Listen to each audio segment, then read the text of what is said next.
For decades, a really brutal conflict raged in India's northeast. It was a war for sovereignty, for identity, and it claimed tens of thousands of lives. Today, we're diving into the story of Assam, a region of incredible wealth, but also profound grievance. And that's the big question, right? It's the central puzzle we're going to unpack. How could a state so vital to India's economy become home to one of its longest and bloodiest separatist movements? So, to really get a handle on this war, we first have to understand Assam itself. And it really is a land of stark contradictions where you have this immense potential existing right alongside intense conflict for decades. And this just lays it all out, doesn't it? On one side, Assam is an absolute powerhouse of natural resources. We're talking a quarter of India's oil and some of the most famous tea in the world. But on the other side, it's a land scarred by this tragic history of violence that has just stalled its progress for generations. So what fueled this fire for so long? I mean, a conflict like this doesn't just appear out of thin air. It was a slow burn, really. The result of decades of pressure building from three key sources: a deep sense of isolation, some serious fears over migration, and just raw anger about exploitation. I want you to imagine your entire world changing, just overnight. Because for Assam, that's pretty much what happened with the partition of India in 1947. All of a sudden, the state was cut off, its historic trade routes just gone, leaving only this tiny little strip of land connecting it to the rest of India. And that geographic isolation, well, it quickly festered into this powerful feeling of being neglected, a feeling that Assam had been left to fend for itself. So while Assam felt cut off and isolated, its population was absolutely exploding. I mean, look at these numbers. For decades, it grew at a rate way higher than the national average. And this wasn't just a natural increase. This was the result of massive, sustained waves of migration, which would soon become a major flashpoint. And that migration, which was largely coming from neighboring Bangladesh, it fundamentally started to alter the state's identity. Over several decades, you see the demographic landscape shift dramatically. Now, for many indigenous Assamese people, this wasn't just about numbers on a census report. No, it sparked a deep-seated fear, a fear of losing their land, their culture, and their political voice right in their own homeland. And this brings us to the third major grievance: economic exploitation. This slogan, Tez Dim Tel Nadim, became the rallying cry of what was known as the Assam movement. It's so raw and powerful. It means, we will give our blood, but we will not give our oil. And it perfectly captures this feeling that Assam's immense oil wealth was being piped out to fuel the rest of India, while the state itself was left poor and underdeveloped. And the economic impact of all this? It was undeniable. You can see it right here. While the rest of India's economy was really starting to take off, Assam's was just stuck in the mud, growing at nearly half the national rate.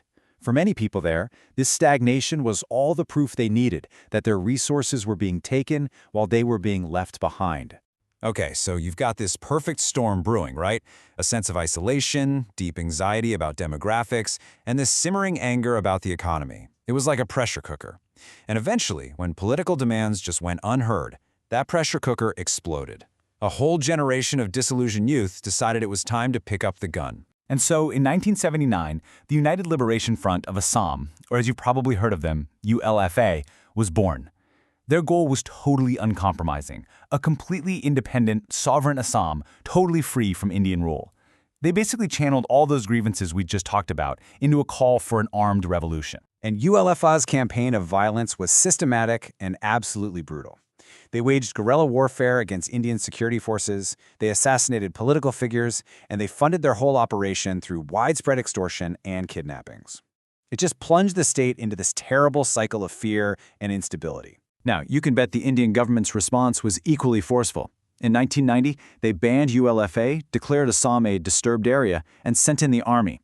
Massive military operations with code names like Operation Bajrang and Operation Rhino were launched with one goal: to crush the insurgency, which effectively put the entire state under military control.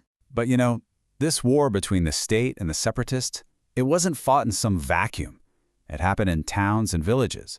The people of Assam were caught right in the middle, and for decades, they paid an immense, truly tragic price. And the tough truth is, in this conflict, there were no clean hands. Human rights groups documented horrific abuses on both sides. On one hand, you had security forces operating with what was basically impunity under the Armed Forces Special Powers Act. a law that gave them sweeping powers to arrest and even use lethal force. They were accused of torture, extrajudicial killings, you name it. And on the other side, the militant groups waged their own campaign of terror, targeting anyone they thought was an enemy or an informer. It's so easy to get lost in the politics and the strategy, but behind it all are the people. Just look at this number, over 4,000 civilians, 4,305 fathers, mothers, children who lost their lives caught in the crossfire of a war they never asked for. This was the devastating human toll. But after all of that bloodshed, after decades of fighting, the last few years have seen a really dramatic shift. The sounds of gunfire have slowly been replaced by the difficult but hopeful sounds of negotiation and peace talks. What happened was a series of historic peace accords that have completely changed the landscape. You had major agreements with Bodo and Karbi militant groups that ended their long-running fights. And then, in this landmark moment in 2023, a peace deal was signed with a major ULFA faction, bringing thousands of fighters out of the jungles and back into the mainstream. And the result? Well, the result has been a staggering drop in violence, a 71% reduction in insurgency incidents across the region. It is, without a doubt, the most peaceful Assam has been in almost half a century. It's incredible. And this brings us right back to where we started, back to that central paradox. The guns, for the most part, have fallen silent. But those original grievances that sparked the whole conflict in the first place, the anxieties over land, resources, cultural identity, they still linger. So the peace accords may have ended the war, but have they truly secured the peace? That, right there, is the question that's going to define Assam's future.